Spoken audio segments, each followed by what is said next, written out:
Assalamualaikum warahmatullahi wabarakatuh.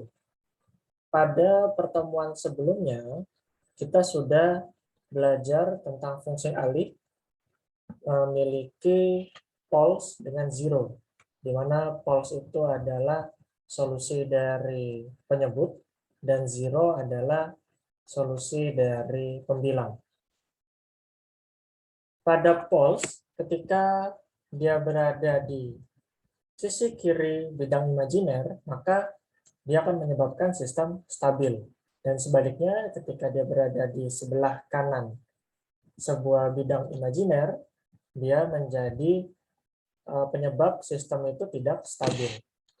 Namun ketika sistem stabil, kita juga perlu melihat spesifikasi domain waktu dari fungsi alih kita, seperti itu. Jadi mengingat kembali spesifikasi domain waktu sudah pernah dibahas pada kompensasi, dan mahasiswa telah berhasil mengidentifikasi dari graf itu mana yang delay time, mana yang rise time, settling time, overshoot, dan peak time. Untuk mereview kembali, delay time ini adalah waktu yang dibutuhkan untuk mencapai setengah dari nilai akhir yang diinginkan atau dari nilai reference. Sementara rise time itu adalah waktu yang dibutuhkan untuk sistem mencapai set point-nya, untuk mencapai referensinya pertama kali. Kemudian settling time, ini yang dibutuhkan sistem, waktu yang dibutuhkan sistem untuk mencapai set point dalam rentang tertentu, dalam range tertentu. Jadi ada spesifikasinya, kita bisa menentukan itu berapa persen dari set point, itu kita sebut settling time. Terus ada overshoot, ini adalah maksimum, titik maksimum dari respon sebuah sistem kendali yang diukur dari nilai akhirnya, ya. Nilai akhirnya itu steady state value. Kemudian peak time ini adalah waktu yang dibutuhkan untuk mencapai nilai maksimum atau nilai overshoot-nya. Ini gambarnya sudah pernah ya. Jadi maksimum overshoot itu yang ini, dia adalah titik tertinggi dari respon sebuah sistem. Terus waktunya itu adalah peak time. Lalu ini ada rise time, itu pertama kali mencapai set point. Di sini set point-nya adalah 1. Terus delay time ini mencapai 50% dari set point. Kalau misalnya set point-nya 2, berarti 50%-nya adalah 1. Terus yang terakhir ada settling time. Ini ketika respon dari sistem sudah masuk di rentang, kalau di gambar ini itu adalah rentang 0,05. Seperti itu. Nah, pada sistem orde 1, sekarang kita lihat misalnya fungsi alih kita adalah sistem orde 1. Jadi pada sistem orde 1, bentuk tipikalnya itu adalah seperti ini ya, 1 per tau S plus 1. Ketika fungsi alih ini kita akan berikan input step gitu ya. Makanya di sini kita sebut step respon. Jadi respon sistem kita terhadap input step. Masih ingat pada tabel Laplace, kalau input step itu dia nilainya 1 seperti ini ya. 1, dan ini kalau kita Laplace-kan di bentuk frekuensi, dia menjadi 1 faktorial per S pangkat N, N-nya 1 ya, 1 plus 1. 1 plus 1 jadinya 1 per, bukan seperti ini ya. Dia, ini 1 adalah T pangkat 0, sehingga dia adalah 0 faktorial per S pangkat 0 tambah 1. Jadinya 1 per S. Maka begitu fungsi alihnya ini kita kalikan dengan input, kita dapatkan jadinya 1 per S kali tau S plus 1 gitu ya. Lalu kalau kita breakdown, kita faktorkan gitu menjadi bentuk dua pecahan, kita dapatkan 1/s dikurang 1/s plus 1 tau. Ini bisa dicoba masing-masing ya. Setelahnya kita laplaskan inverse dan kita dapatkan bentuk di domain waktunya seperti ini. YT sama dengan 1 dikurang E pangkat minus T per tau dikalikan ini step ya. Sekarang kalau kita lihat fungsinya ini di bagian 1 ini konstan, jadi konstan tetap 1. Namun pada bagian E pangkat minus T per tau ini kita tahu tau-nya ini konstan dan T ini selalu dari 0 sampai seterusnya ya, tidak pernah minus. Sehingga bentuk ini adalah selalu minus, makin lama dia makin kecil. Makin lama makin kecil sampai bentuk eksponensial ini menjadi 0. 1 kurang 0 adalah 1. Berarti dia bentuk sistem order 1 ini itu tidak punya overshoot gitu ya. Tidak punya overshoot, kalau tidak punya overshoot maka peak time-nya pun tidak ada. Tapi di sini dia punya rise time, dia punya settling time pun dia punya. Jadi misalkan pada contoh ini rise time-nya dia itu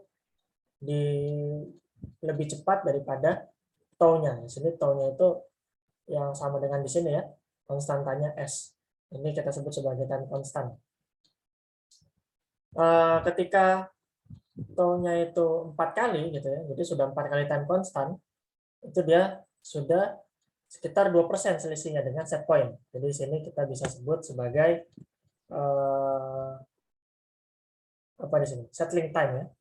Kita bisa sebut ini settling time. Terus yang ini kurang dari sini kita bisa sebut sebagai delay time. Rise time-nya itu pun yang di sini ya, rise time-nya di sini. Pertama kali mencapai nilai 1. Tapi sini pun baru 99,3. Jadi kita bisa expect rise time-nya itu ada di 6 tau atau 7 tau dan seterusnya gitu ya. Nah, berbeda dengan second order system atau sistem order 2. Sistem order 2 kita sudah bahas bentuk tipikalnya seperti ini. Omega n kuadrat per s kuadrat tambah 2 zeta omega ns tambah omega n kuadrat. Ketika diberikan input step gitu ya, diberikan input step, maka menjadi, ini kalau saya tulis jadi omega n kuadrat per s kuadrat tambah 2 zeta omega ns tambah omega n kuadrat kali s. Berarti ini jadi s pangkat 3, ini jadi s kuadrat, ini s di sini. Nah, ini bisa kita faktorkan gitu. Kalau difaktorkan jadilah seperti ini. Ada s-nya, ada s plus zeta omega n kuadrat tambah omega d kuadrat. Lalu ada s plus zeta omega n kuadrat plus omega d kuadrat. Sini sebenarnya omega d-nya itu nggak muncul ya di sini ya. Tapi kita kemarin ada ya, substitusinya omega n kuadrat itu sama dengan apa, zeta sama dengan apa, dan nanti bisa muncul omega d kuadratnya. Silakan nanti bisa dicoba masing-masing, bentuk ini kita breakdown gitu. Tapi setelah di breakdown ini, utamanya adalah kita bisa laplaskan Laplace inverse dari YS-nya ini menjadi YT. Jadi di YT-nya ini kita lihat, kita masih punya 1 di sini, lalu ada kurangnya juga gitu ya. Sama nih Mas ini, eksponensialnya pangkatnya minus, ini juga eksponensial pangkatnya minus. Tapi sekarang kita punya cos dan sin. Nilai cos dan sin ini itu kan naik turun, bisa positif, bisa negatif gitu ya. Sehingga